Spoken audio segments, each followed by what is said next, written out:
اللہ کے نام سے جو سراسر رحمت ہے، جس کی شفقت ابدی ہے۔ اے نبی،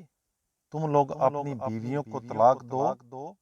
تو ان کی عدت کے حساب سے طلاق دو، اور عدت کا زمانہ ٹھیک ٹھیک شمار کرو، اور اللہ سے ڈرتے رہو جو تمہارا پروردگار ہے۔ زمانہ عدت میں نہ تم انہیں ان کے گھروں سے نکالو نہ وہ خود نکلیں، الا یہ کہ وہ کسی سری بے حیائی کی مرتکب ہوں۔ یہ اللہ کی مقرر کی ہوئی حدیں ہیں، اور جو اللہ کی حدوں سے تجاوز کریں گے وہ یاد رکھیں کہ انہوں نے اپنی ہی جان پر ظلم ڈھایا ہے۔ تم نہیں جانتے شاید اللہ اس کے بعد کوئی اور صورت پیدا کر دے۔ اسی طرح طلاق دو، پھر جب وہ اپنی عدت کے خاتمے پر پہنچ جائیں تو انہیں بھلے طریقے سے نکاح میں رکھو یا بھلے طریقے سے رخصت کر دو، اور نباہ کا ارادہ ہو یا جدائی کا، دونوں صورتوں میں دو سکہ آدمیوں کو اپنے میں سے گواہ بنا لو، اور گواہوں کے لیے اللہ کا حکم ہے کہ گواہی دینے والوں تم اس گواہی کو اللہ کے لیے قائم رکھو۔ یہ بات ہے جس کی نصیحت تم میں سے ان لوگوں کو کی جاتی ہے جو اللہ پر اور قیامت کے دن پر ایمان رکھتے ہیں، اور جو لوگ اللہ سے ڈریں گے انہیں کوئی مشکل پیش آئی تو اللہ ان کے لیے نکلنے کا راستہ پیدا کر دے گا، اور انہیں وہاں سے رزق دے گا جدھر ان کا گمان بھی نہ جاتا ہو، اور جو اللہ پر بھروسہ کریں گے وہ ان کی دستگیری کے لیے کافی ہے۔ بے شک اللہ اپنے ارادے پورے کر کے رہتا ہے۔ ہاں، یہ ضرور ہے کہ اللہ نے ہر چیز کے لیے ایک تقدیر مقرر کر رکھی ہے۔ تمہاری عورتوں میں سے جو حیض سے مایوس ہو چکی ہوں، اور وہ بھی جنہیں حیض کی عمر کو پہنچنے کے باوجود حیض نہیں آیا، ان کے بارے میں اگر کوئی شک ہے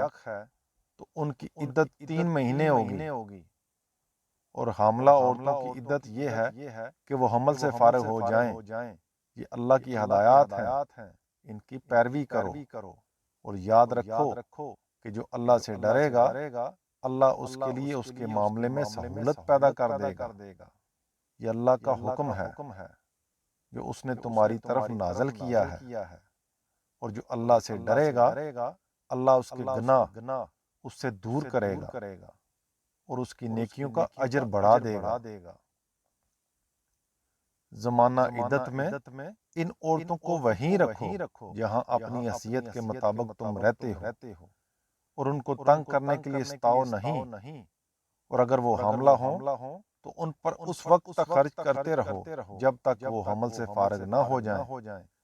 پھر اگر وہ تمہارے بچے کو تمہارے لیے دودھ پلائیں تو ان کا معاوضہ انہیں دو، اور یہ معاملہ دستور کے مطابق باہمی مشورے سے طے کر لو، اور اگر تم کوئی زحمت محسوس کرو تو بچے کو کوئی دوسری عورت دودھ پلا لے گی۔ تم میں سے جو خوشحال ہو وہ اپنی حیثیت کے مطابق خرچ کرے، اور جس کو نپا تلا ہی ملا ہے وہ اسی میں سے خرچ کرے جو اللہ نے اسے دیا ہے۔ اللہ نے جس کو جتنا دیا ہے اس سے زیادہ کا وہ اس پر بوجھ نہیں ڈالتا۔ تم مطمئن رہو، اللہ تنگ دستی کے بعد جلد کشادگی بھی عطا فرمائے گا۔ یہ اللہ کی حدود ہیں، ان سے روگردانی کرو گے تو یاد رکھو کہ تم سے پہلے کتنی ہی بستیاں ایسی ہوئی ہیں جنہوں نے اپنے پروردگار اور اس کے رسولوں کے حکم سے سرتابی کی، تو ہم نے ان سے سخت محاسبہ کیا اور انہیں بڑی ہولناک سزا دی،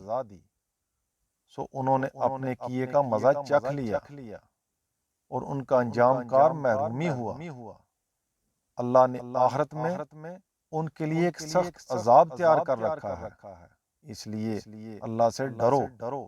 عقل والو جو ایمان لائے ہو۔ اللہ نے تمہاری طرف ایک یاد دہانی نازل کر دی ہے،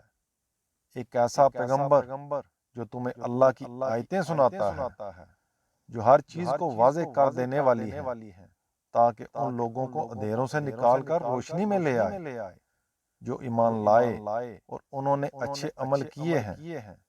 اور جو اللہ پر ایمان لائیں اور اچھے عمل کریں ان سے اللہ کا وعدہ ہے کہ انہیں وہ ایسے باغوں میں داخل کرے گا جن کے نیچے نہریں بہتی ہوں گی، وہ ان میں ہمیشہ ہمیشہ رہیں گے۔ اللہ نے ان کے لیے بہترین روزی کا اہتمام کر رکھا ہے۔ اللہ وہی ہے جس نے 7 آسمان بنائے اور انہی کے مانند زمینیں بھی،